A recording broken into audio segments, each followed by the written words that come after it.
और इस बीच एक बड़ी खबर आपको बता दें, जेडीयू नेता ने निशाना साधा है नरेंद्र मोदी पर। ये सीधे सीधे नरेंद्र मोदी पर बयान दिया है। इस वक्त की बड़ी खबर आपको बता दें, जेडीयू नेता नरेंद्र सिंह ने बयान दिया है मोदी पर निशाना साधते हुए सीधे सीधे, दागी शख्स के हाथ में बीजेपी है। ये साफ तौर पर निशाना साधा गया है नरेंद्र मोदी पर।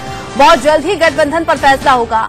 आपको बता दें कि मोदी का नाम जिस तरह से सामने रखा गया है, बीजेपी का बड़ा चेहरा मोदी को बनाया गया है, उसके बाद से ही बीजेपी और जेडीयू के बीच में गठबंधन में दरार की खबरें तेज हो गई थी। हालांकि ये दरार बहुत पहले से थी, लेकिन ये दरार और चौड़ी हो गई है जब से मोदी को सामने रखा गया है। ऐसे में जेडीयू नेता ने बयान दिया है, दागी शख्स के हाथ में है बीजेपी।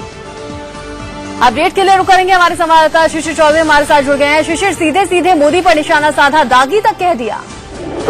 जी रचना, उन्होंने दागी नहीं, उन्होंने साफ तौर पे कहा कि दंगाई को आगे करना ये पूरी तरह से कॉम्युनल ताकत को तेज करने की बात है और ऐसे लोगों को रोकने के लिए कुछ भी किया जा सकता है।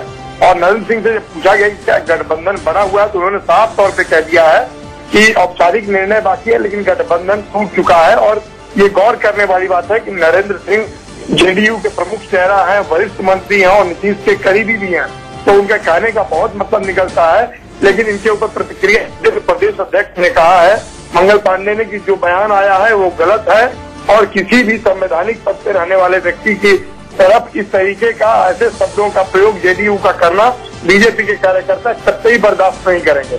शिशिर, नरेंद्र मोदी के नाम पर ऐतराज तो जेडीयू को पहले से ही था। ये सुगबुगाहट पहले भी सुनी जाती थी, लेकिन कई बार इस बात को नकार दिया जाता था। अब जब मोदी को खुलकर सामने रख दिया गया है बीजेपी की तरफ से, तो अब जेडीयू भी मूड में दिख रही है। गठबंधन कभी भी टूट सकता है, औपचारिक ऐलान भर बाकी है बस।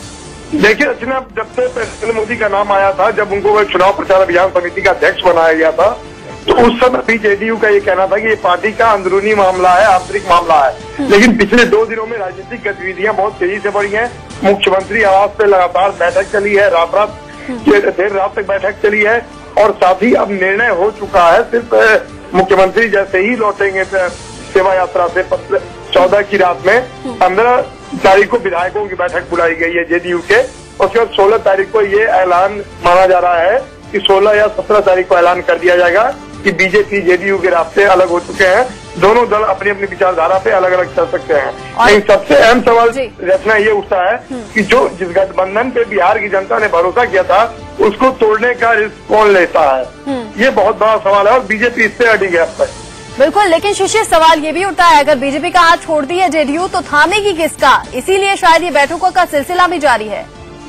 बिल्कुल, आप सही कह रही हैं, लेकिन अभी जो सरकार बचाने की बात है रचना, अगर हम गौर करें तो सरकार बचाने के लिए मात्र 3 विधायकों की दरकार है और जेडीयू के लोग 7 विधायकों से संपर्क में हैं। और सूत्रों की माने तो पवन जायसवाल, सोमनाथ सिंह और साथ ही विनय बिहारी, इन 3 विधायकों से हामी भर ली गई है और तय है कि सरकार नहीं जा रही है। लेकिन सरकार बचाने की कवायद भी तेज है, सरकार बच भी चुकी है। सबसे बड़ा सवाल है कि बीजेपी अब विपक्ष में बैठेगी या फिर बीजेपी जेडीयू से ये कहती है कि जनता के साथ धोखा हुआ है और नीतीश को मैदान में आना चाहिए।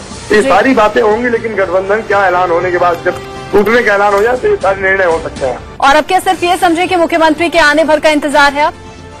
निश्चित तौर से जो सूत्रों खबर मिल रही है और बड़ी पुख्ता जानकारी मिल रही है कि 16 या 17 तारीख आखिरी दिन होगा इस 17 साल के संबंध का, जिसको समाप्त कर दिया जाएगा आधिकारिक तौर पर।